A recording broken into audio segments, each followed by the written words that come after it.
No unde koike, no puyanawake, puyanawa vakebu, puyanawa vakebu.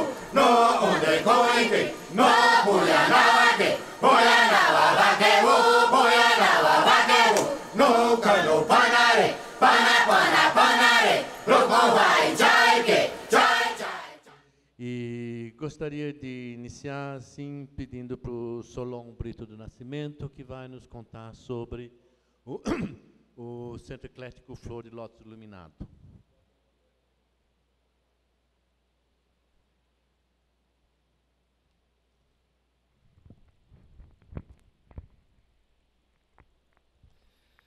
Boa tarde a todos e a todas. Gostaria inicialmente de cumprimentar a mesa, cumprimentar a plateia e cumprimentar a comissão organizadora deste evento. O tema central é a expansão do Santo Daime, a expansão da doutrina do Santo Daime. E o nosso subtema é construindo um novo horizonte. Esse é o nosso subtema, construindo um novo horizonte. Nessa proposta da construção do novo horizonte, está incluído o Centro Eclético Flor do Lótus Iluminado, CEFLI, que está ali ilustrado, e a pessoa que é o responsável e dirigente geral desta instituição é o senhor Luiz Mendes do Nascimento, que encontra-se aqui conosco, a quem inicialmente eu gostaria de pedir uma salva de palmas.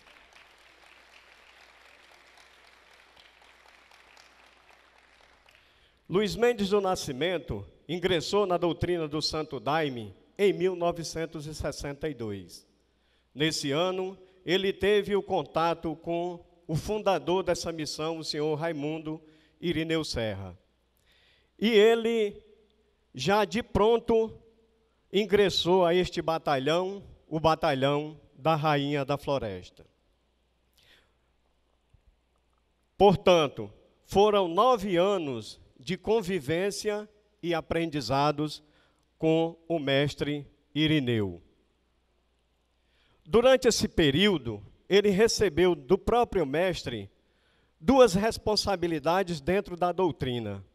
Uma de ser zelador e puxante de inários. E um dos inários que ele foi zelador é um dos 5 inários mais antigos da doutrina do Santo Daime, o inário do senhor Germano Guilherme. E nessa fotografia que aqui está, Luiz Mendes do Nascimento encontra-se aqui, na fileira do bailado, já ingressando a este batalhão, liderado por mestre Irineu. Em 1971, mestre Irineu fez a sua passagem. E durante esse momento que posterior à passagem do mestre Irineu, assumiu a presidência do Centro de Iluminação Cristã Luz Universal, o senhor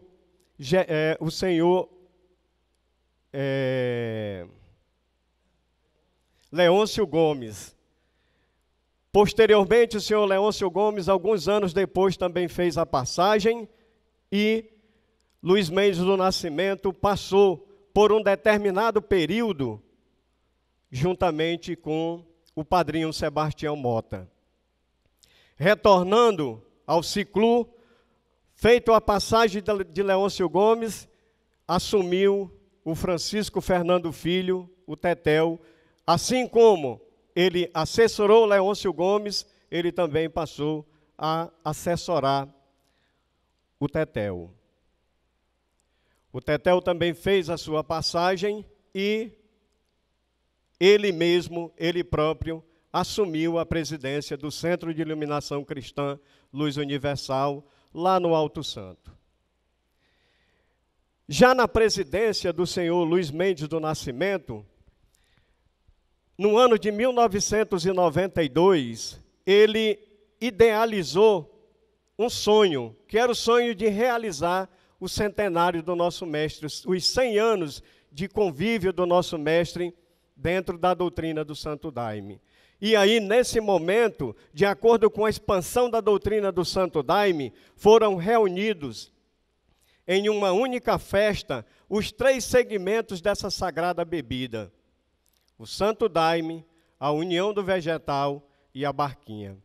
Vários dos que estão aqui presentes participaram desse evento que reuniu-se diariamente cerca de 300 a 500 pessoas durante 8 dias de comemoração.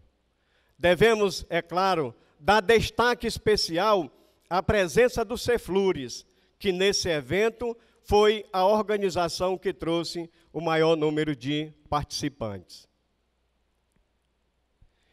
Em 1993, o senhor Luiz Mendes do Nascimento, já com o intuito ou com o objetivo de procurar um local onde ele pudesse iniciar uma comunidade, um grupo de irmãos compraram um lote de terra lá no município de Capixaba, que é denominado de Colônia Fortaleza.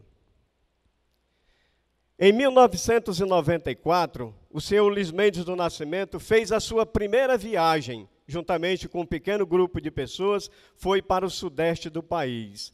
E lá no sudeste ele visitou Belo Horizonte e depois foi para o Rio de Janeiro. Essas foram as primeiras viagens que ele fez, que sucedidamente, devido a essa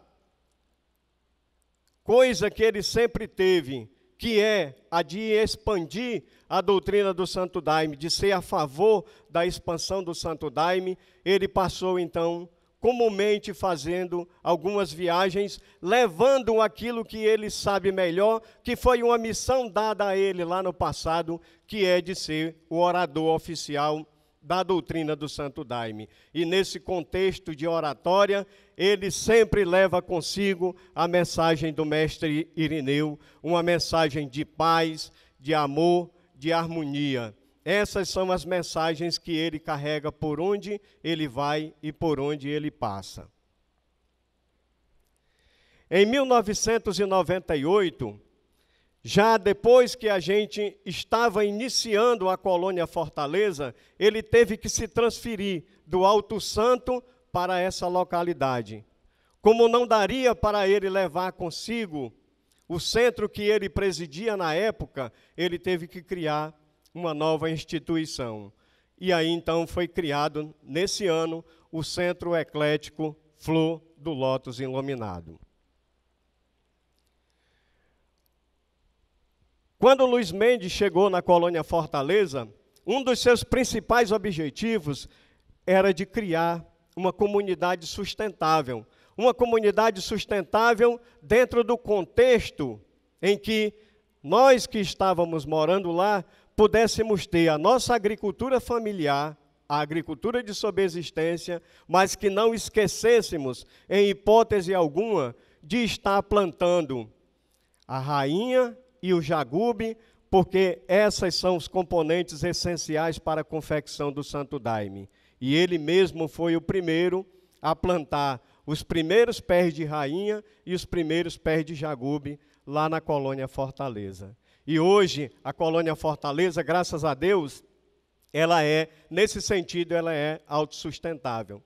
Nós temos mais de 3.000 pés de rainha plantada, inclusive suprindo todas as nossas necessidades, e a gente também ainda oferece alguns co-irmãos nossos que necessitam para a retirada dessas folhas. Ao mesmo tempo em que nós plantamos também vários pés de jagube. E hoje pela manhã, na palestra que esteve aqui sobre a legalização da instituição, estamos afirmando que o CEFLI, junto ao IMAC, é sim legalizado.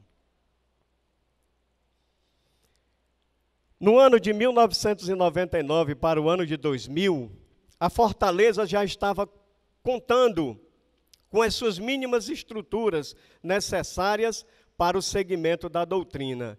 E aí, dentro do contexto da expansão do Santo Daime, o senhor Luiz Mendes do Nascimento, então, juntamente com o Saturnino, idealizaram que ao invés da gente viajar tanto para fora, trazer o pessoal para visitar a nossa comunidade. E nesse ano, entre 1999, final do ano de 99 para 2000, foi realizado o primeiro encontro para o Novo Horizonte. Por que Novo Horizonte? Porque o Novo Horizonte é uma palavra que está presente no nosso mestre conselheiro desde 1993, depois do centenário do mestre, ele já teve uma relação profunda com o Novo Horizonte. O que significa o Novo Horizonte para Luiz Mendes do Nascimento?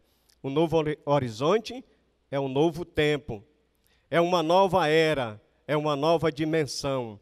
É Pai, Filho e Espírito Santo. É o Velho Testamento, o Novo Testamento e o Terceiro Testamento do padrinho Sebastião Mota de Melo. E por isso que o nosso cruzeiro, que é o símbolo da doutrina do Santo Daime para o Cefli, ele tem 3 braços. Essa primeira experiência do Encontro para o Novo Horizonte em 2000 foi tão bom que as próprias pessoas que estavam ali presentes começaram então a pedir para que aquela coisa se repetisse. E como lá dentro de um dos seus hinos diz que o que é bom sempre repete, aí automaticamente, nesse mesmo primeiro encontro, ele disse: nós vamos fazer doravante sucessivos encontros. E ano passado nós já fechamos o 15º Encontro para o Novo Horizonte. Durante esses encontros, a gente busca as nossas experiências com aqueles que participam, com a necessidade da comunidade, com a expansão da doutrina em si, porque nós necessitamos também levar essa mensagem, a mensagem da busca espiritual, a mensagem do eu superior, a mensagem e a conexão do ser humano com Deus, a mensagem e a conexão do ser humano com a rainha da floresta e com todos os seres divinos. Prosseguimos realizando, ano após ano, esse encontro. Para que a gente possa observar e ter mais ou menos um parâmetro, aqui iniciou-se, e essa fotografia já remonta o Encontro para o Novo Horizonte de uma forma mais atual. E nesse encontro nós desenvolvemos o ecoturismo religioso e ambiental, aonde nós realizamos, além dos trabalhos espirituais, a mensagem de preservação do meio ambiente, a mensagem da conexão do homem com a natureza, enfim, a mensagem do homem com as futuras gerações.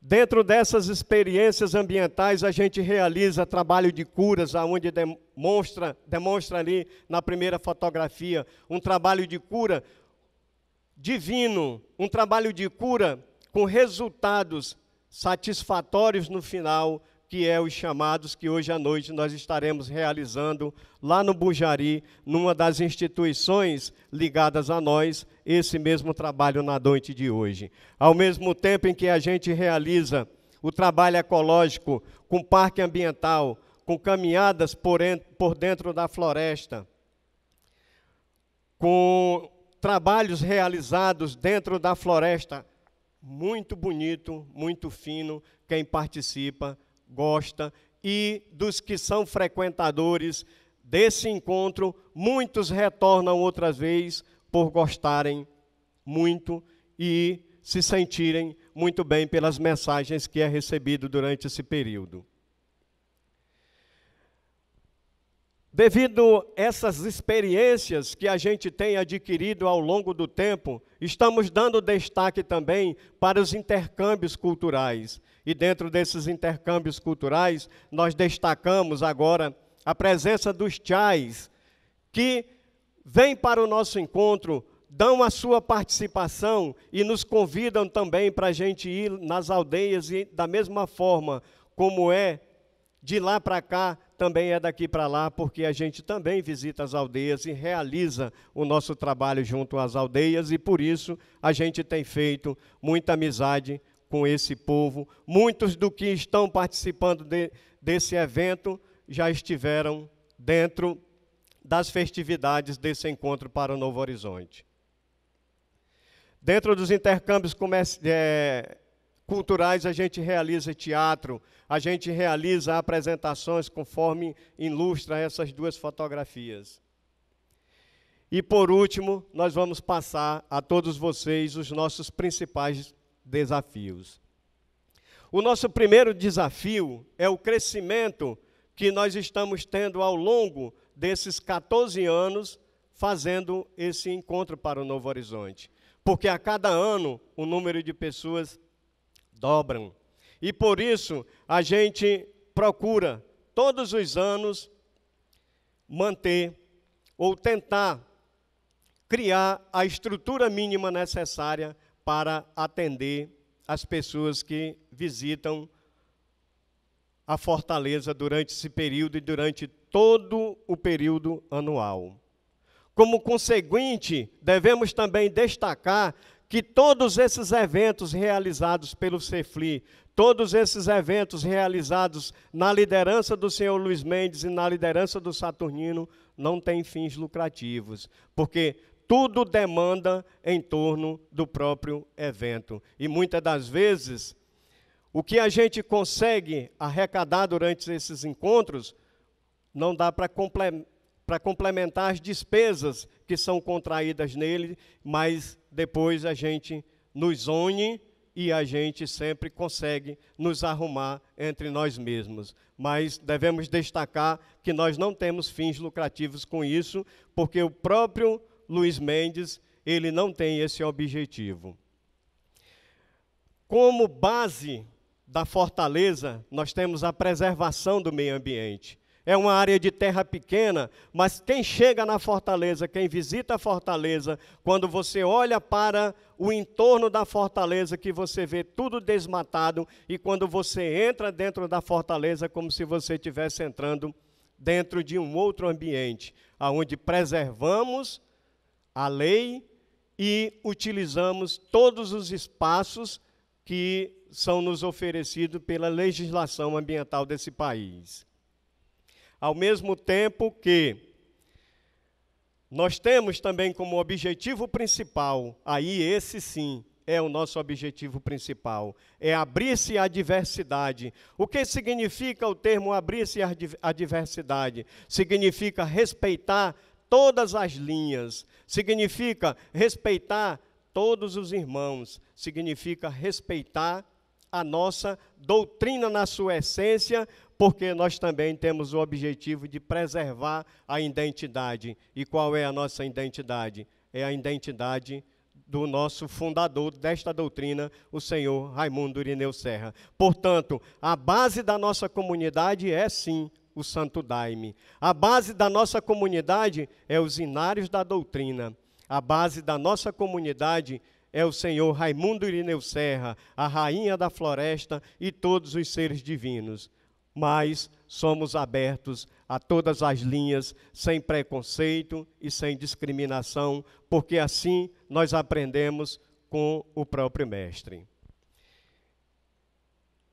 E para finalizar esse breve relato da pessoa do senhor Luiz Mendes do Nascimento, pelo que ele aprendeu ao longo dos anos de convívio com a doutrina do Santo Daime, que já são mais de 50 anos, mas ele sintetiza tudo o que ele faz, todas as viagens que ele realiza, todos os eventos que ele promove, todas as coisas que ele faz na vida, ele sintetiza com uma única mensagem: a humildade é o símbolo da nobreza. E agora, neste momento, eu vou pedir para que o senhor Luiz Mendes do Nascimento possa se levantar. O senhor possa se levantar. Para quem não o conhece, está aqui ele. E o nosso muito obrigado mesmo.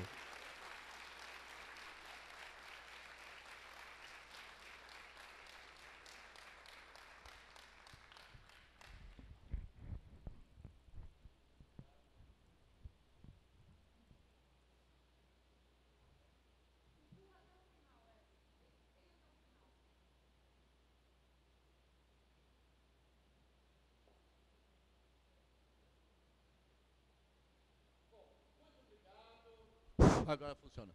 E eu queria já rapidamente passar para o Fernando Ribeiro. Fernando de la Roque Couto, ele havia sido convidado, estava agendado para estar participando desta mesa, mas houve um problema com a reserva dele e ele não pôde vir.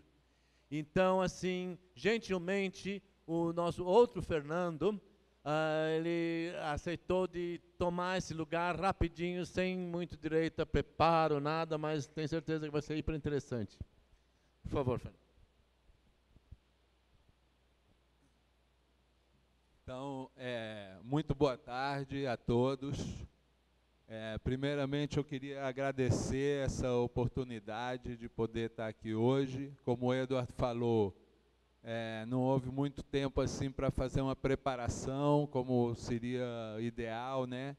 Mas, por ser um tema que eu posso dizer que acompanhei, que é a história do Céfalo, né? A história do Padrinho Sebastião, do seu povo, então, acredito que é possível a gente fazer uma narrativa assim, do que se passou, né?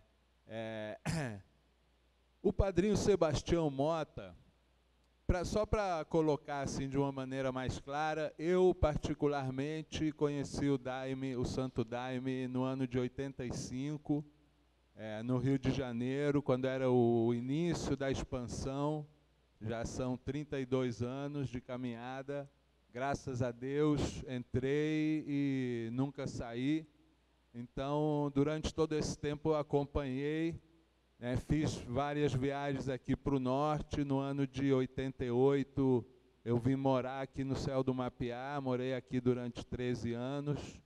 Então, acompanhei de perto o surgimento dessa instituição, desse grande trabalho. Então, por isso eu agradeço essa oportunidade de poder estar hoje aqui e poder dar um testemunho, assim, uma narrativa do que eu pude presenciar.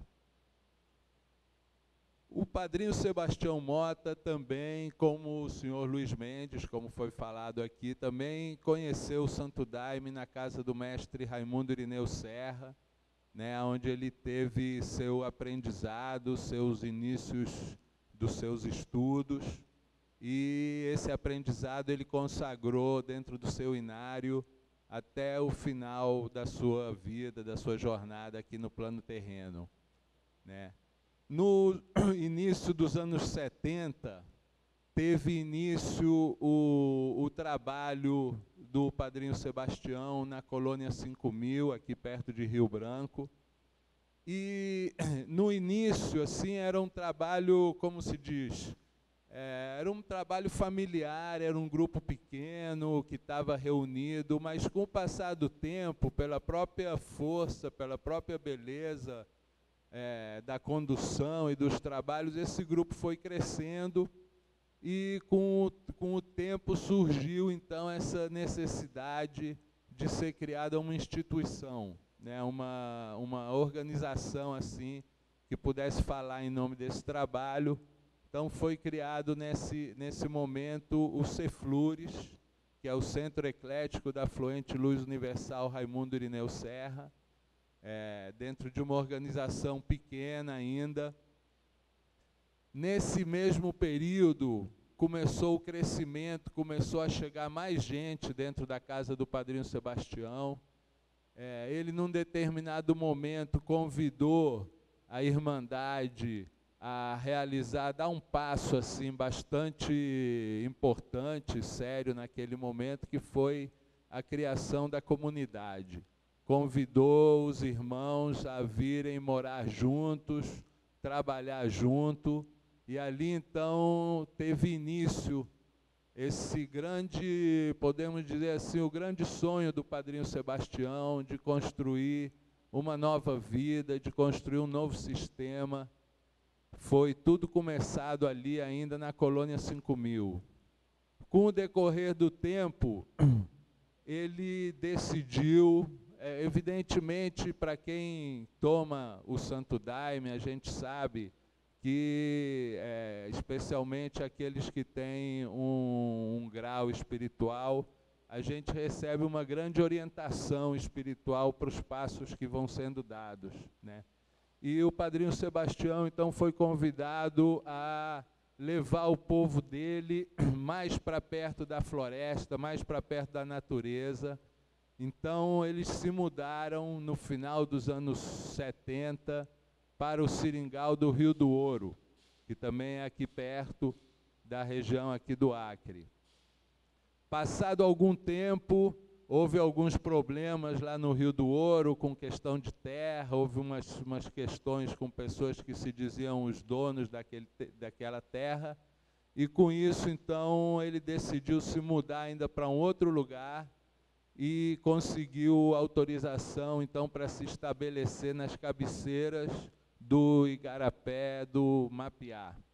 Isso foi no ano de 1982, então teve início essa comunidade na floresta, que hoje é o Céu do Mapiá.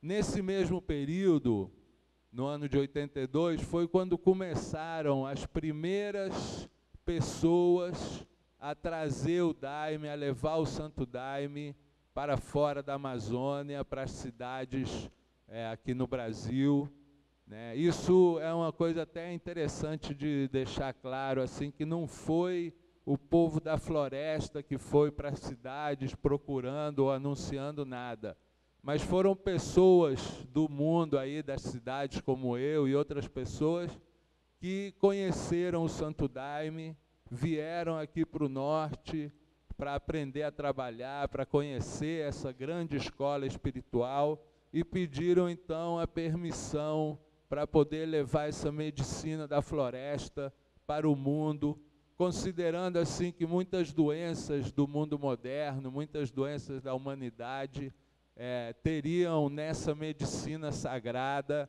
um favorecimento muito grande, assim. Então, o Padrinho Sebastião autorizou, permitiu e abençoou aquele início que foi a saída ali das primeiras pessoas que vieram trazendo o Santo Daime para o mundo, né?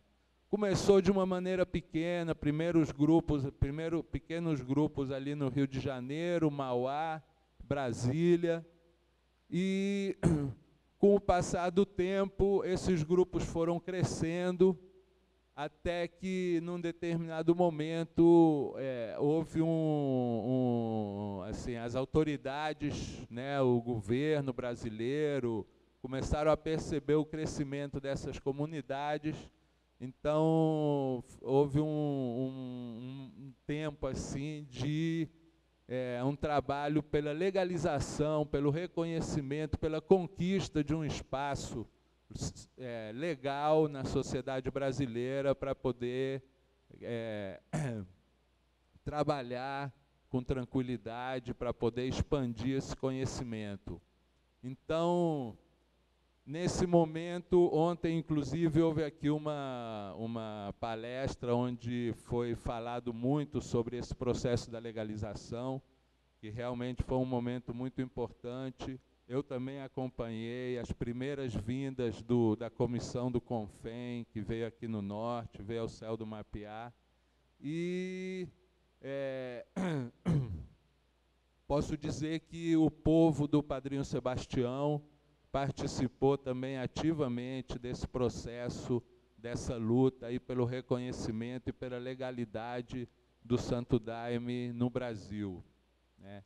A partir desse momento, então, as comunidades começaram a se multiplicar, começaram a crescer. Outras regiões do Brasil começaram também a receber a escola do Santo Daime, começaram a se formar outras comunidades, né? E aqui entra um ponto assim que eu acho que dentro desse evento, dentro desse momento, dessa conferência sobre a ayahuasca, que eu acho que é um ponto bastante central e que faz parte, certamente, da história do Padrinho Sebastião Mota, que é a expansão do Santo Daime, né, para fora da Amazônia, inicialmente no Brasil e posteriormente no mundo, que é um assunto assim que muitas vezes gera uma polêmica. Existem vários tipos de opiniões sobre isso, mas eu gostaria de dizer assim, eu me considero, além de ser uma pessoa que participa, um participante da doutrina do Santo Daime, eu também estudei História, e durante todo esse tempo eu também me considero um estudioso, né? Morei 12 anos aqui na região, conheço todas as casas daimistas aqui do Acre, com grande respeito por todos esses trabalhos muito importantes, né? E considero assim que quando se fala, né, hoje em dia a gente já vê o Santo Daime em muitos lugares, parece muito fácil, mas no momento em que foi dado início a esse trabalho da saída do Santo Daime para fora da Amazônia, isso despertou muitos tipos de reações, né? E, evidentemente, qualquer pessoa que vai estudar algo da dimensão do Santo Daime, você imaginar, pegar isso aqui do seio da floresta e levar para o meio do mundo moderno, para o meio das cidades, evidentemente que isso acarreta numa série de situações, é uma coisa muito complexa, né? O que eu digo sempre, assim, a minha opinião como estudioso, é que se a gente colocar numa balança todos os benefícios que isso gerou e todos os problemas, também as dificuldades que isso trouxe, eu não tenho nenhuma dúvida que os benefícios são infinitamente maiores, né? A quantidade de famílias, de pessoas que tiveram possibilidade de conhecer o Santo Daime, de conhecer o Inário do Mestre Irineu, de conhecer essa grande medicina tão especial, que é a grande joia, o grande tesouro da Amazônia, né, que tem andado por tantos cantos. Eu tenho tido a oportunidade de viajar por muitos lugares, tanto no Brasil como fora, acompanhar as comunidades que estão trabalhando com o Santo Daime. E o que eu posso dizer assim é que é só coisa boa, é só benefício, é só cura, entendimento. É claro que também, no meio de todo esse grande trabalho, já que nós estamos dentro de uma escola e também dentro de um hospital espiritual, a gente recebe também muita gente doente, tanto seja doente fisicamente, como psiquicamente, como espiritualmente, e temos esse trabalho de poder ajudar essas pessoas, assim como nós também fomos ajudados quando a gente chegou aqui, poder ajudar todas essas pessoas a que elas também possam encontrar dentro de si o conhecimento, possam se harmonizar consigo mesmo, possam conhecer aonde estão as suas doenças, possam trabalhar. Então, dentro desse grande trabalho de cura, evidentemente, chega muita gente também na nossa casa com problemas de desequilíbrios, com problemas graves, sérios. Então, com tudo isso nós temos que conviver. E o que eu percebo, assim, que o que ajuda, o que permite que as pessoas que chegam na casa do Santo Daime procurando uma cura, procurando uma iluminação, procurando a sua harmonia, a sua saúde, quando chega e encontra uma estrutura familiar forte, uma irmandade que está ali firmada, que já tem um conhecimento do Santo Daime, já tem um conhecimento de poder praticar isso nas suas próprias vidas, as pessoas que vão chegando vão também conseguindo ali entender, conseguindo se curar, conseguindo se harmonizar. Então isso é um grande trabalho. Eu tenho certeza que a história do Santo Daime, a história da Ayahuasca, de uma maneira geral, ela não se faz aqui. Ela se faz nos centros, cada irmandade, cada comunidade que trabalha com o Santo Daime, que está ali construindo no dia a dia as famílias que estão ali, as irmandades, as comunidades, que está ali fazendo seus trabalhos, cumprindo seu calendário. É naquele dia a dia, nas dificuldades que vão aparecendo, que vai se realizando, vai se construindo realmente a história do Santo Daime, né? Todos aqueles que desenvolvem esse tipo de trabalho sabem muito bem o quanto custa, né? Então, um momento como esse, que é esse momento assim da gente poder participar de uma conferência mundial sobre a ayahuasca, eu acredito, assim, pelo resultado de todo esse grande trabalho que eu vejo acontecer, não só na linha do Padrinho Sebastião, mas também em todas as outras casas espirituais que trabalham com essa bebida, sejam as linhas espiritualistas aqui, sejam os povos indígenas que também trazem seus conhecimentos desse grande trabalho, eu só vejo benefícios. Então, eu acredito que um momento como esse, que nós estamos aqui, é um momento assim de celebração, é um momento da gente poder agradecer.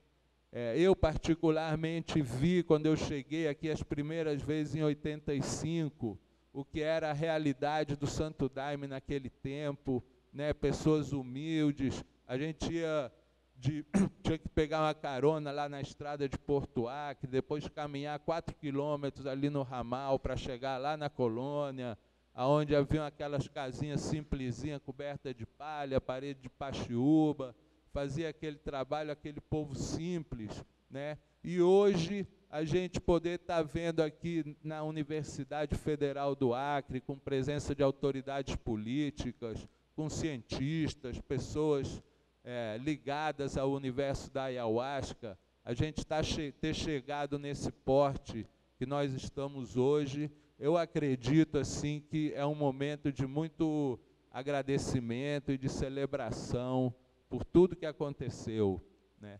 Evidentemente também concordo de que esses momentos que permitem o intercâmbio entre todos os povos ayahuasqueiros são momentos também que a gente tem que avaliar também os critérios, as maneiras como essa medicina sagrada pode ser expandida pelo mundo, né? Eu, particularmente, a minha opinião é que o ponto mais importante, o ponto central, assim como os vegetais eles têm a sua força na raiz, a cultura do Santo Daime, a cultura da ayahuasca, ela tem uma raiz muito forte na Amazônia.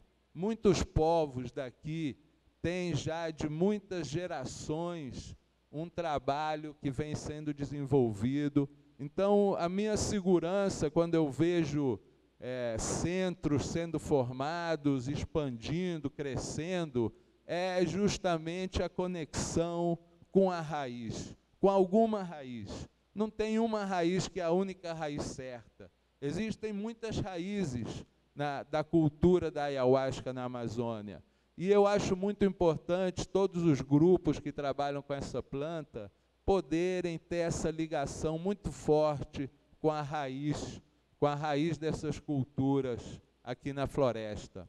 Isso eu acredito que é algo que nos dá uma segurança muito forte, e é algo que eu posso dizer assim, que o Padrinho Sebastião sempre incentivou, sempre orientou todos os centros que nasceram, que se formaram sobre sua orientação, a que as pessoas trabalhassem, como foi falado aqui, como o próprio senhor Luiz Mendes sempre afirmou, trabalhassem dentro de uma harmonia, trabalhassem assim para construir suas famílias de uma maneira sólida, de uma maneira bem arrumada, né?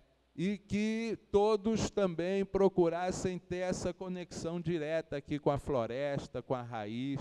Então, eu sinto uma segurança muito grande dentro desse crescimento, dentro da expansão da doutrina do Santo Daime, quando isso acontece dentro dessa linha de conexão com as raízes culturais, espirituais, principalmente espirituais, as raízes espirituais da doutrina do Santo Daime, que estão aqui na floresta, né? Isso é o que a mim me dá uma segurança muito grande de ver o crescimento desse grande trabalho, né? E, por último, eu gostaria de dizer aqui, até está aqui a presença do senhor Luiz Mendes, eu até comentei com ele antes de proferir essas palavras aqui, que eu quero, como se diz, eu sei que existe toda uma política, uma situação aqui no Acre, por existirem muitos centros. Eu respeito todos, tenho grande admiração por todas as linhas tradicionais aqui que trabalham aqui no Acre. E quero dizer assim que no meu estudo, do que eu pude ver, presenciar, acompanhar, eu vejo dois grandes agentes responsáveis pela expansão da doutrina do Santo Daime para fora da Amazônia. Um deles, eu não posso citar nomes porque eu não conheço pessoalmente, mas sei que a União do Vegetal tem um trabalho muito importante na expansão desse conhecimento, tanto no Brasil como no mundo. E, por outro lado, o Padrinho Sebastião, como foi dito pelo senhor Luiz Mendes, que é o patrono da expansão dessa doutrina, ele também tem um papel muito importante dentro de tudo que está ocorrendo no universo ayahuasqueiro, né? Acredito que, sem dúvida nenhuma, num evento como esse, no que isso representa, tanto material como principalmente espiritualmente, o Padrinho Sebastião Mota de Mello é um dos grandes homenageados deste momento histórico que nós estamos vivendo na história da ayahuasca, né? E homenageando ele, evidentemente, a gente homenageia também a todos que, como o senhor Luiz Mendes, cito ele porque ele está aqui presente, mas muitos outros também que tiveram a graça de conhecer profundamente a doutrina do Mestre Irineu, de receber uma missão espiritual, de poder transmitir esse conhecimento, né? Então, todos esses agentes, estudantes da doutrina, que aprenderam a lição e que tiveram essa oportunidade de sair pelo Brasil e pelo mundo, levando esse conhecimento, acho que todos eles estão homenageados aqui hoje, nesse evento que nós estamos fazendo, porque a história da ayahuasca, ela é feita por pessoas, ela é feita por vidas humanas, é feita por famílias, e isso tem um grande valor. Então, acredito que posso dizer isso em meu nome, e posso dizer isso em nome da Irmandade do Padrinho Sebastião, que nós temos assim um grande respeito por todas as famílias ayahuasqueiras. Sabemos que a gente vive um momento mundial de muitas importantes alianças, como foi falado pelo nosso irmão Solon aqui, essa aliança com os povos indígenas, que é algo muito importante, e todas as outras alianças espirituais que estão ocorrendo hoje no planeta. Eu acho que esse ponto que foi levantado também antes aqui sobre o convívio com a diversidade, o convívio com as muitas linhas espirituais que estão hoje trabalhando no nosso planeta, essa grande aliança, essa grande convivência, eu acredito e espero que possa ser assim a pauta que vai nos permitir a gente continuar caminhando, a gente continuar crescendo, a gente continuar tendo eventos como este, né? Então, eu agradeço a todos e quero também, só finalizar assim, dizer que sou muito positivo também. Já ouvi algumas críticas sobre a questão da participação do ICERS, né, dessa organização espanhola, está realizando esse evento aqui. Eu quero dizer que, assim, graças a Deus, que tem pessoas aí que estão, porque cada um trabalha num ponto. Tem o pessoal que trabalha dentro da sua casa, que trabalha dentro do seu centro, que está ali trabalhando nas cerimônias, que está fazendo o trabalho espiritual. Tem os pesquisadores, tem os estudiosos, tem gente que é capacitado para organizar um evento como esse. Então, eu acredito que mais do que a gente colocar qualquer tipo de poeira dentro disso, é mais a gente agradecer, né, a todos que estão trabalhando, dentro dessa grande história, dentro desse grande evento, que é a expansão desse grande tesouro da floresta amazônica, que é a ayahuasca, o santo daime, o vegetal, o mariri, o nixipai, para todos aqueles no Brasil e no mundo que podem se beneficiar dessa grande medicina. Muito obrigado. Muito obrigado, Fernando. Eu só queria, aproveitar, não é? Nessa mesa nós temos a oportunidade de lembrar e dar o devido respeito ao Padrinho Sebastião e ao seu legado muito importante. E eu queria só também adicionar que eu conheci o Daime assim, uns 4 anos depois do Fernando, e logo vim aqui para o Mapiá, para Rio Branco, depois eu fui para o Mapiá, e uma coisa que me impressionou na época foi assim, essa experiência de estar participando de uma vivência realmente cabocla amazônica, né? Para mim, vindo de São Paulo, era um outro mundo, e essa descrição que ele deu da Colônia 5000, da dificuldade de chegar lá, eu cheguei, eu me lembro, a primeira vez que cheguei, era lama, e eu carregando minha mochila, na lama e na chuva, mas e depois indo para o Mapiá e sofrendo também grandes privações junto com todos, inclusive a família do Padrinho Sebastião e os outros padrinhos, madrinhas e outras pessoas influentes no grupo, todo mundo passando grandes dificuldades, dividindo, a gente comia de prato, um prato que a gente dividia entre as pessoas, uma colherinha passava para todos. Eu estou lembrando isso porque, às vezes, as pessoas estão falando que essa linha do Padrinho Sebastião seria uma coisa historicamente, sociologicamente, diferente daquilo dos outros grupos assim que se autodenominam tradicionais. Na minha experiência, essas pessoas com quem eu convivi eram idênticas aos outros caboclos que tinha em volta. 1 ou 2 ou 3 são chamados hippies. Nessa época já estavam plenamente integrados. Ao tipo de vida que existia lá era uma vida extremamente conservadora.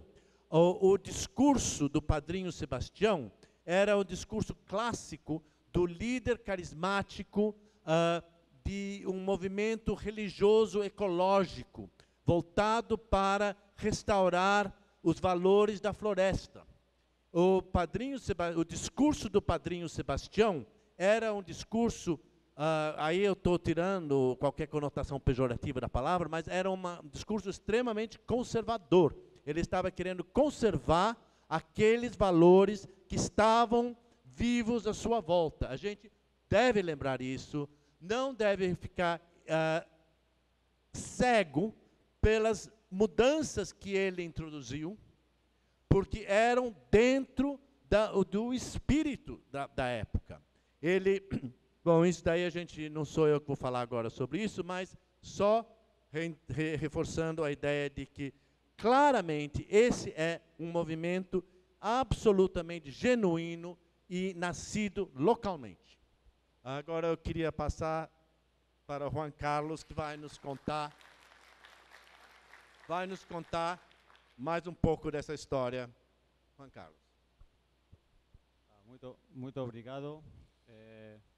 Voy a hablar en español, que es mi lengua natural, aunque ya como parte de esta expansión del Daime, por lo menos, parte de esta expansión del Daime, del Santo Daime, es que por lo menos en nuestro país ya hablamos una nueva lengua, que es el portuñol, porque muchas personas que ni siquiera sabían hablar portugués han aprendido a hablar el portugués misturado con el español como una nueva lengua, ¿no?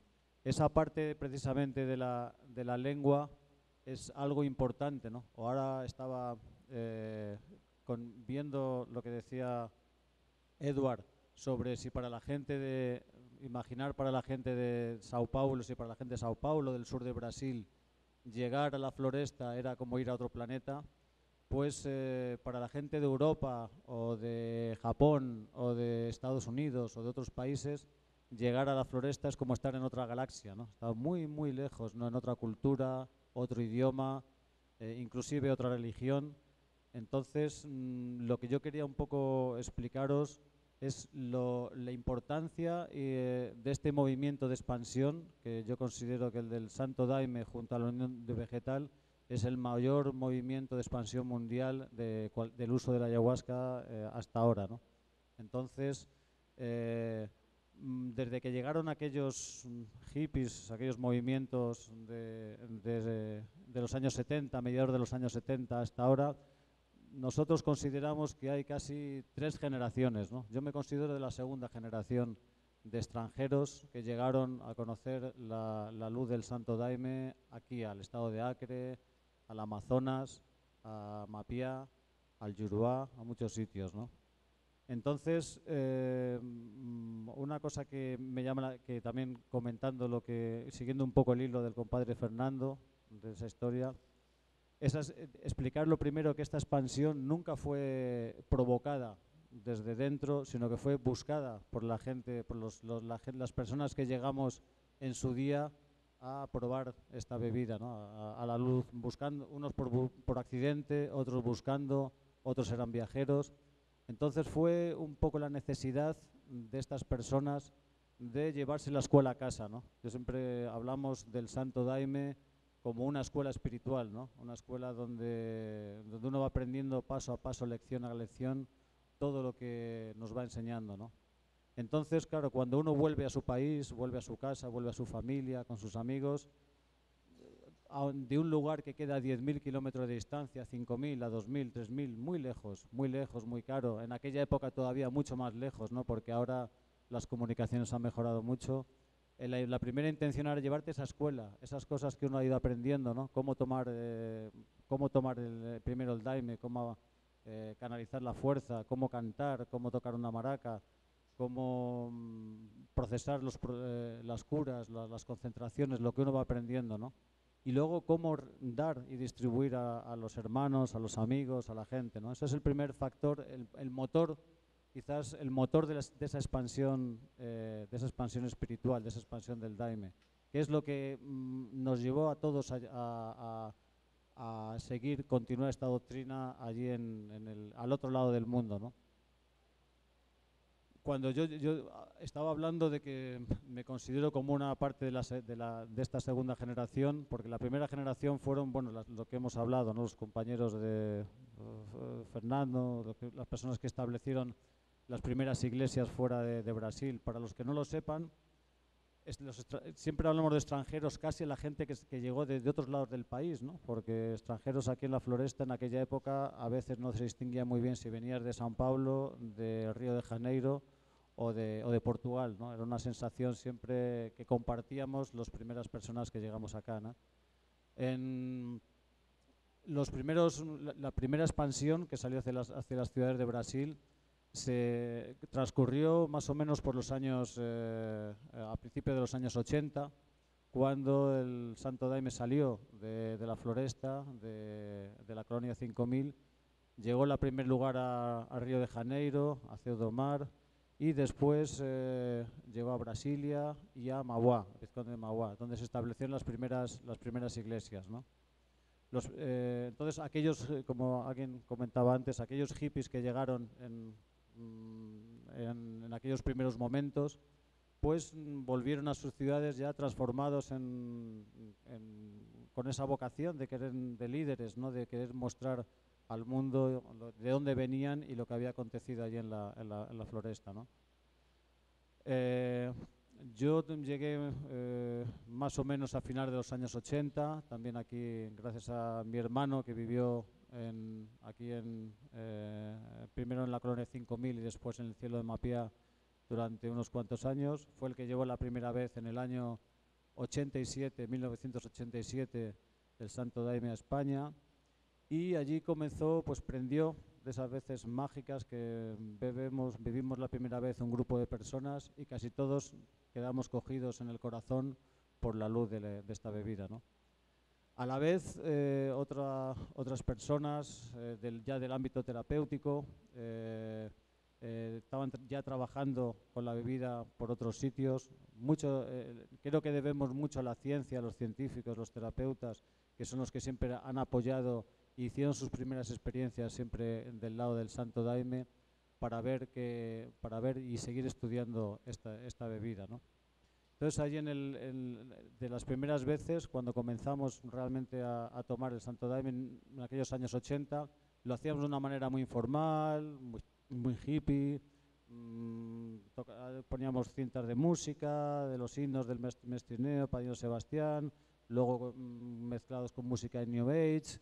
En fin, era una forma más informal, pero la propia bebida, la propia medicina y los propios himnos que cantamos, las propias enseñanzas, fue muy mágico porque fuimos aprendiendo sin maestros cerca, sin guías, sin padrinos, sin apenas gente que había estado un tiempo acá y nos fue mostrando. Pero entonces sí que podemos decir, nosotros más que nadie, que nuestra línea, que nuestro conocimiento del Santo Daime fue de dentro para afuera. Llegó mismo a través de las sesiones, de los rituales, y ahí fuimos conformando esa parte, ¿no?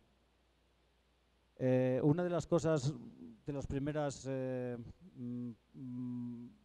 elementos de ese motor espiritual, como decimos, que fue lo que movió, que siempre nos preguntamos qué es lo que nos atrajo de esta bebida, ¿no? Cuando para un extranjero que llega, yo llegaba de Europa, donde pues la situación, las iglesias, como comentaban ayer, están vacías por faltas de contenido, por motivación, por muchas razones, ¿no? Entonces, para un europeo, para un occidental no demasiado creyente, no demasiado practicante, la revolución que supuso tomar el Santo Daime realmente fue eso, ¿no? El llegar a participar, vivenciar lo que siempre ha participado en esa religión aquí, realmente, ¿no? La conciencia ecológica, la apertura de la conciencia realmente, y una cosa que nos llama mucho la atención es la capacidad de organización. Vamos a pasar rápidamente. En esos años, el año clave de la expansión del Daime, pienso que por lo menos por Europa, quizá también por el mundo, fue el año 92. Como ha comentado antes Fernando, 1992 estaban celebrando en España los actos del 5º centenario, entre comillas, del descubrimiento de América, mucho movimiento allí reivindicando un poco el papel de la conquista, etcétera, etcétera, etcétera, y de la parte fea también, que se aireó mucho de la no conquista, ¿no? Entonces, en ese año coincidió que fue el aniversario del centenario del Mestrineo, que ya vinieron aquí a participar. Nosotros ya llevamos 5 años tomando Daime en España, así más informalmente. Llegaron algunas personas acá a participar en ese evento, visitaron el cielo de Mapiá, se produjeron los primeros fardamientos y eso fue, no recuerdo, fue en primavera, y casi en la segunda parte del año organizamos la visita del Padrino Alfredo, que fue un poco yo conocía, gracias a Dios, al Padrino Sebastián en esos últimos años, y luego he trabajado todos estos años con el Padrino Alfredo, que ha sido un poco nuestro guía, nuestro protector y el hombre con el que hemos acompañado todo este tiempo. En todos estos años, en el año 92, coincidió también una sincronía interesante, ¿no? Tanto el Padrino Alfredo cuando habló, el primer mensaje que dijo cuando abrió el trabajo, ellos venían aquí a mostrarnos un poco, habló de una especie de reconquista espiritual de Occidente, ¿no? Ellos venían 500 años después de que Colón llegara a América. Las medicinas, la medicina de la floresta, las plantas, los sacramentos venían a mostrarnos algo, ¿no? Sin petulancia, ¿no? Sin orgullo, sino simplemente venían a mostrar su mensaje, su secreto, ¿no? Pocas semanas después, otra persona, que fue Aurelio Díaz de Pancali, llegó también con su medicina del norte, con su peyote, lanzando el mismo mensaje, ¿no? Cómo las tribus se habían juntado y habían liberado la posibilidad de que en Occidente conociéramos el secreto que fue ese sacramento, ¿no?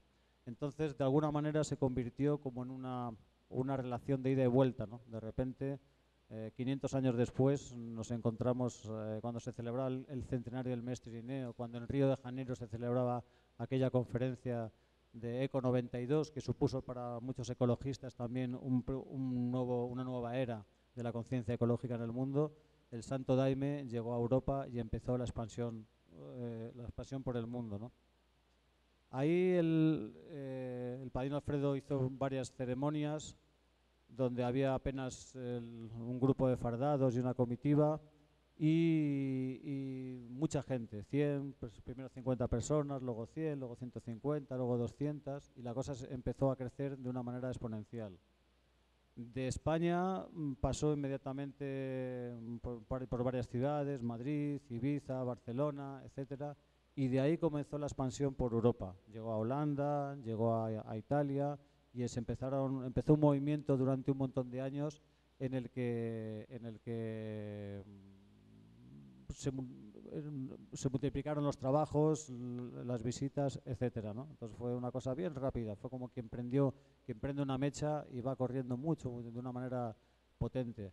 A la vez, casi inmediatamente, comenzar el número de extranjeros que volvían con las comitivas a Mapiá, al Acre, aquí a Río Branco, se extendió muchísimo también. Entonces, ahí, en ese momento, empezaron a fardarse las personas, volver con más daime, y ahí empezó realmente la expansión natural, ¿no? Dentro de estas, hasta esa primera parte de la década de los años 90, hasta el final de los años 90, fue importante el tema legal, fundamental el tema de la legalización. Hasta ese momento, hasta que empezaron los primeros conflictos con los tribunales y con las leyes, estábamos tranquilos, las iglesias, no había iglesias como tal, eran grupos más o menos conformados, grupos que funcionaban, que hacíamos trabajos ya con un calendario, empezaron a funcionar con el calendario oficial, empezamos a estructurar con las cuotas, las afiliaciones, etcétera, pero ahí de repente la situación creció tanto que nos vimos, las autoridades tomaron cuenta, empezaron a estar alertas a lo que estaba pasando, ¿no? ¿Qué es esto de la ayahuasca? ¿Qué es esto del Santo Daime? ¿Qué es esto de esta gente? ¿Son una secta? ¿Toman drogas? Y pasamos varios procesos bastante duros en cada país, prácticamente. La situación comenzó en Estados Unidos, el primer ataque fue allí a finales de los años 90, las autoridades norteamericanas avisaron a las autoridades europeas y nosotros en Alemania fue el primer incidente serio cuando la policía entró en casa de una comitiva que estaba allí con Ennio. Luego fue a Holanda, detuvieron a gente. Nosotros en España sufrimos la detención de Fernando aquí presente y Chico Corrente, que pasaron 2 meses en la cárcel en Madrid, hasta que después de una buena labor de defensa, mucho dinero, mucho trabajo, mucha gente implicada, una corriente mundial de defensa del derecho humano primero, de los primeros derechos humanos, que es el derecho religioso, pues conseguimos liberar el sacramento y obtener el reconocimiento legal que hoy tiene en varios países de Europa.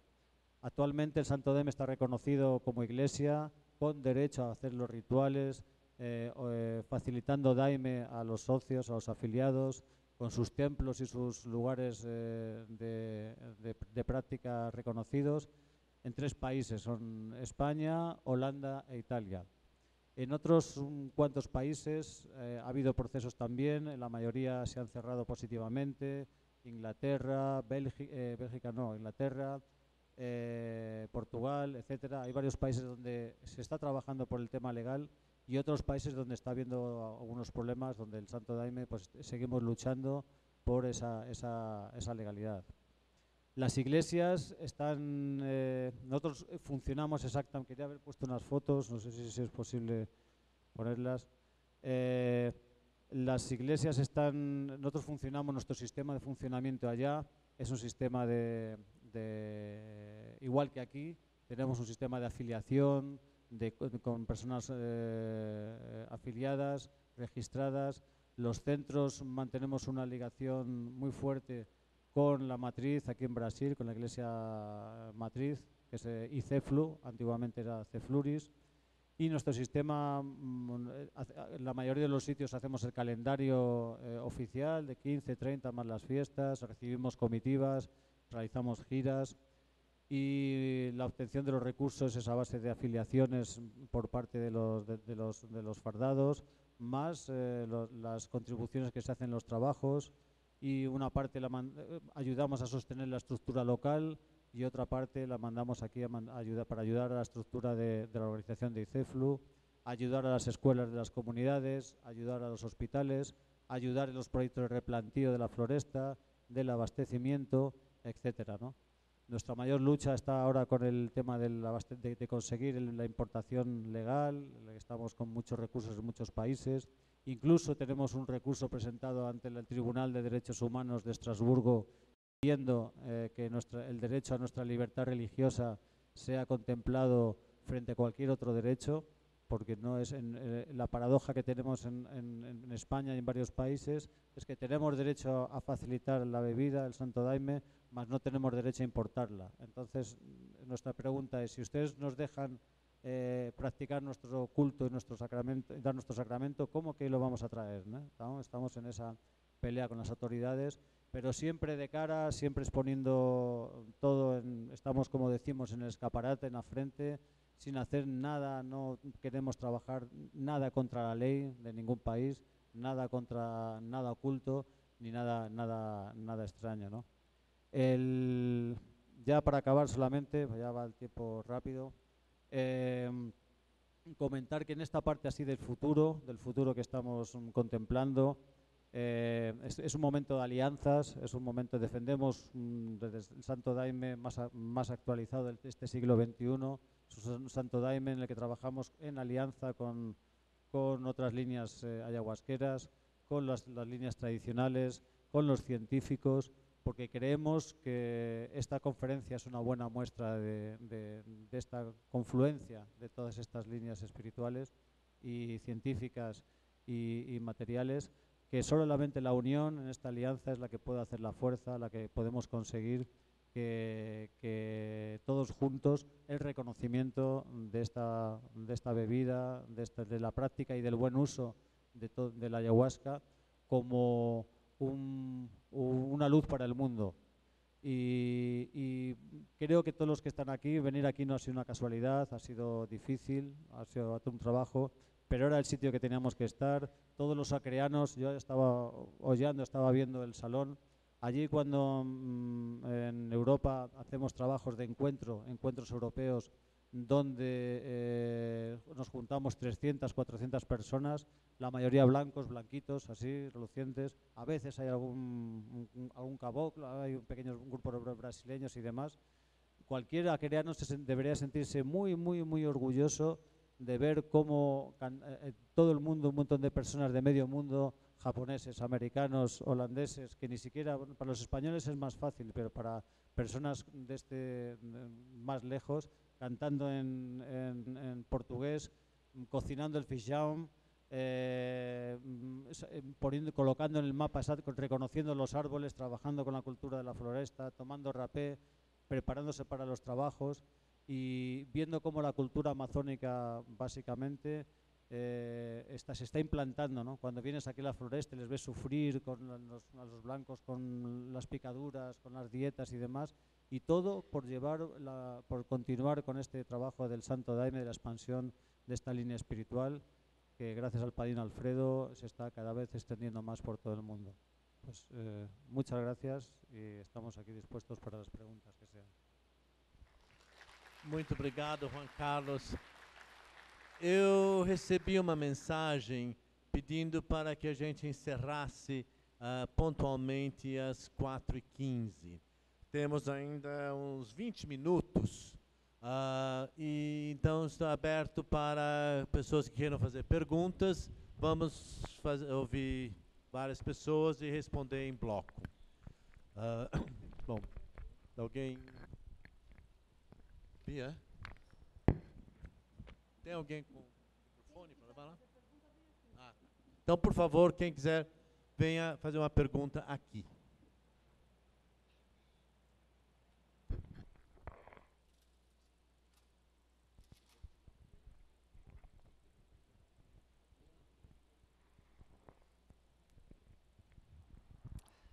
Thank you very much for your presentation. Can I speak in English? Yeah, of course. Thank you very much. I've read and heard in conversations that some of the chapters of Santo Daime, especially in Europe, are sort of loosely affiliated in some ways with the Central Church. And I'm just wondering how that plays out, I guess at the doctrinal level, but also at the legal level. How do you anticipate that impacting your efforts to legalize across Europe and also the rest of the world, if that is the case? Eu vou traduzir para... Agora está melhor? Ele perguntou, ele diz que ele ouviu falar que na Europa tem muitos centros ligados ao Santo Daime que tem uma filiação meio solta, assim, meio dispersa, a matriz aqui na Amazônia. Ele quer saber quais são as implicações doutrinárias e legais desse tipo de pertencimento um pouco solto. Eu também quero fazer uma pergunta. A minha pergunta, eu queria saber o que vocês acham sobre cantar os hinos em outros idiomas. Perguntas? Quem quer fazer perguntas?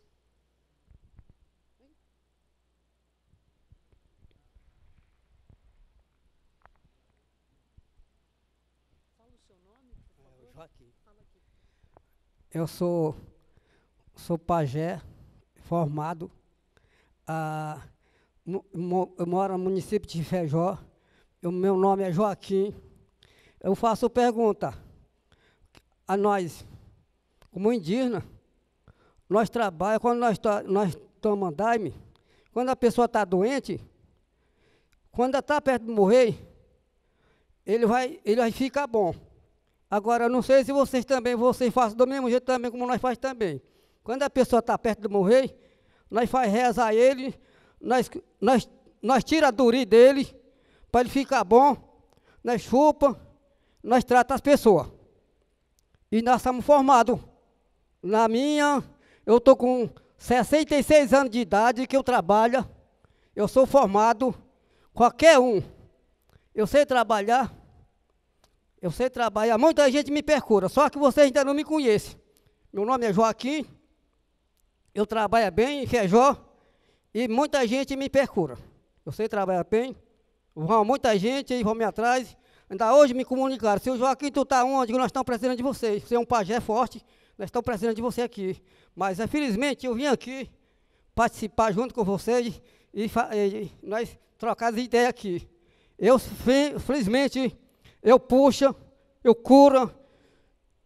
Nós tem nossa duri, que é forte. Por quê? Nós que trabalham, eu que trabalho com pagelança, vocês que tomam daime, Santo Daime, vocês prestem atenção. É uma boa ideia para você aqui dentro. Vocês que tomam, o que é que está acontecendo com o povo? E infelizmente, em região toda, não estou falando só aqui, não estou falando em região toda. O que é que está acontecendo? Pessoal que toma daime, e vão reparar de outro jeito, onde o povo está se acabando, avião vai cair lá do céu, o carro vai viajando, o pessoal está se acabando, e maior parte, o pessoal que não sabe nem tomar daime direito, e olha para os outros cantos, e o pessoal está se acabando, o pessoal está se morrendo. E nós, sabe tomar daime bem, sabe utilizar bem, eu trabalho bem, não vou mentir para vocês, não. Era isso, que eu não cobrar. Olha, tanta dificuldade que eu fiz, vem de Feijó até aqui, nós viemos sem alimentação até aqui, e cheguemos aqui, nós comemos aqui também. Então, é isso que eu quero dizer para vocês. Nós, como pajé, o pajé não vai contar todo o segredo para vocês, não. Eu não vou me pintar, não. Eu sou pajé, a verdadeira. Eu sou pajé verdadeiro, que eu trabalho bem. Muita gente me procura lá em Feijó. Era isso que eu quero. Muito obrigado, parente.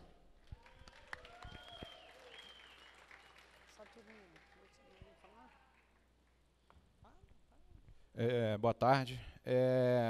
Queria perguntar para os palestrantes, essa relação da expansão do Daime tem a ver também com a expansão da produção de chacrona e jagube, né?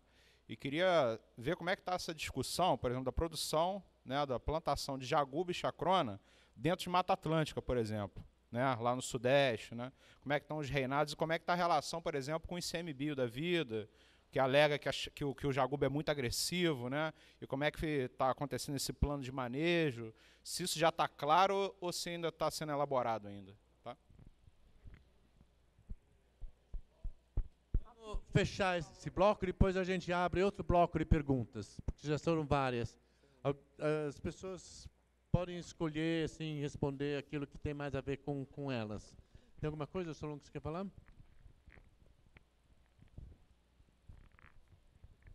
Respondendo a pergunta do pajé. Nós, da doutrina do Santo Daime, também prestamos auxílio aos doentes. Para isso, nós temos os nossos trabalhos de cura, onde é servido o Santo Daime a todos os participantes, é servido o Daime ao doente, e aí vamos, ao longo da sessão desse trabalho, ajudando o companheiro a se levantar. No caso específico do Ceflures, gostaria de pedir autorização para dizer que tem o trabalho de estrela, que é um trabalho muito bom, um trabalho que chama os seres curativos. Na linha do Cefli, nós temos também um trabalho de cura, que é os chamados, que também ajuda o irmão que está necessitado de auxílio para a cura das doenças. E nós temos, ao longo do tempo, confirmado, sim, a cura de várias pessoas.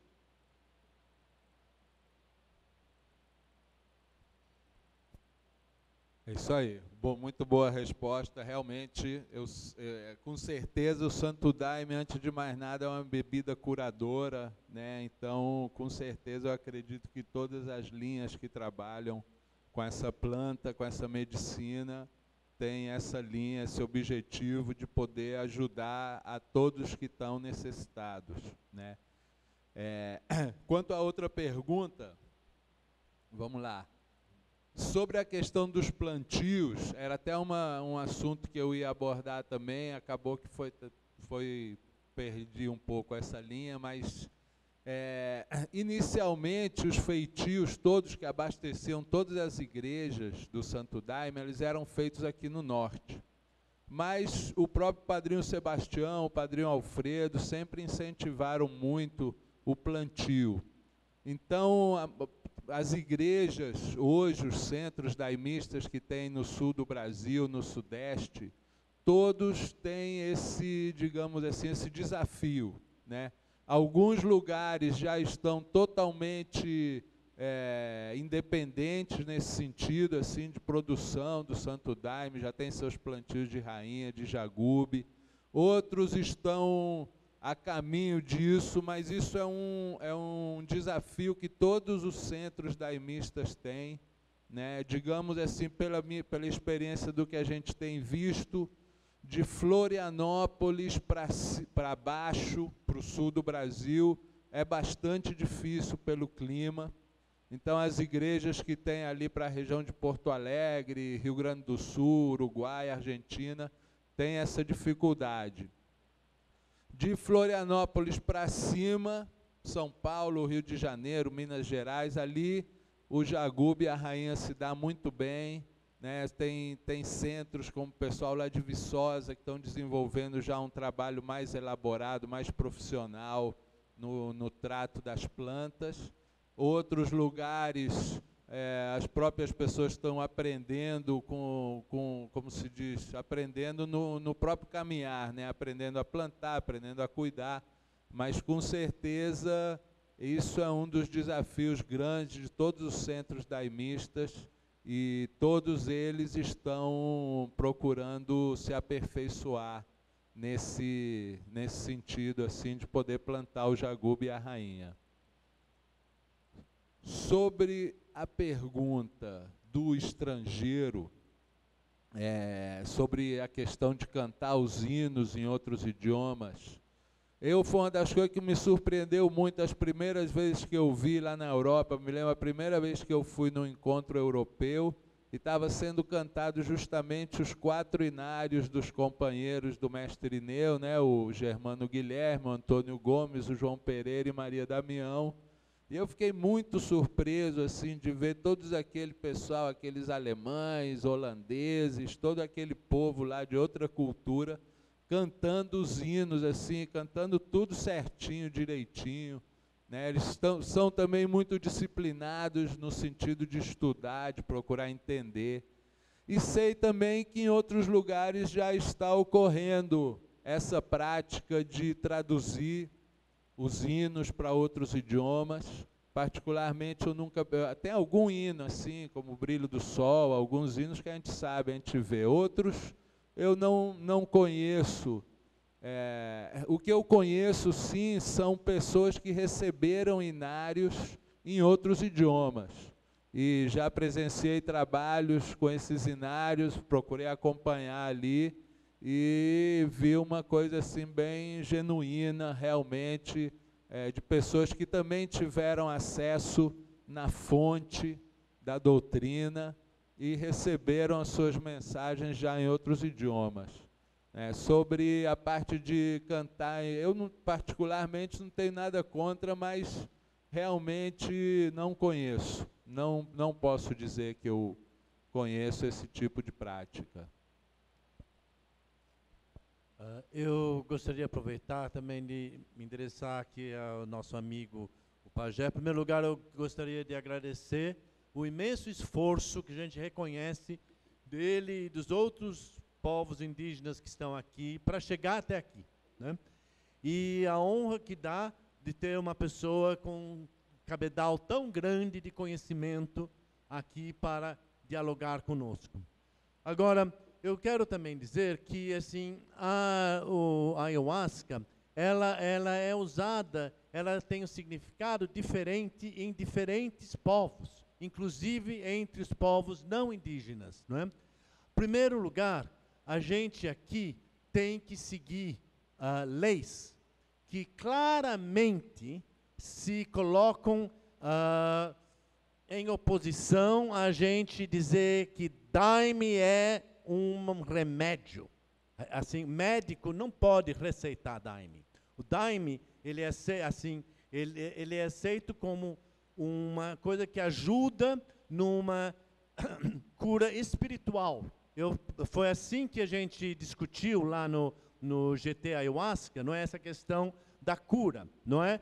A cura, a gente entende que vários grupos diferentes, eles têm cerimônias, eles têm um trabalho espiritual para a cura, mas não podemos colocar que o daime é um remédio, como assim, uma aspirina seria um remédio, não é? Isso daí por lei.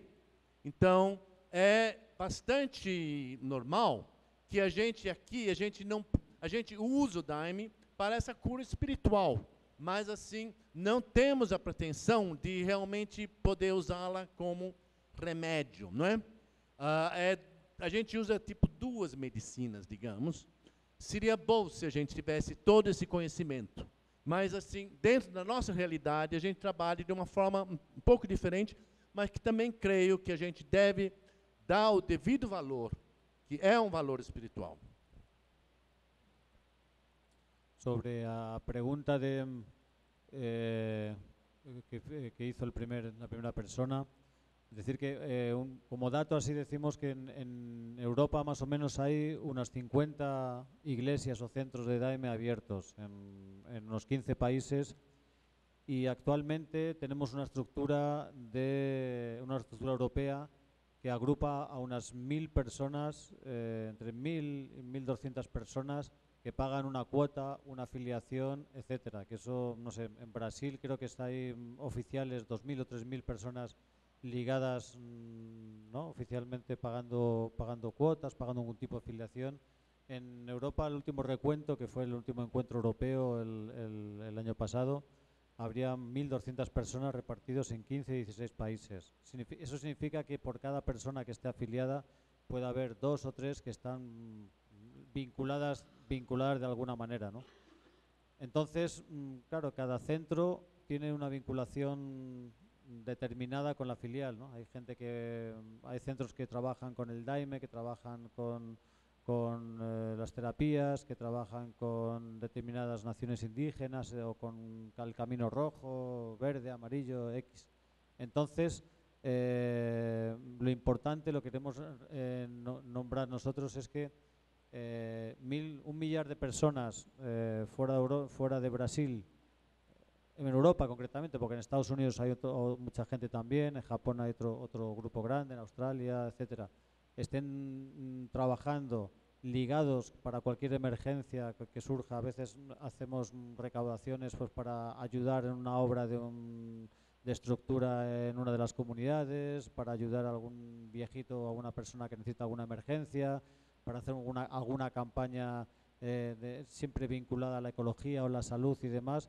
Creo que es un potencial muy grande, sobre todo cuando ya está estructurado, porque cuando lo bonito que tiene el pertenecer a un colectivo, a una tribu, somos la tribu del Santo Daime, ¿no?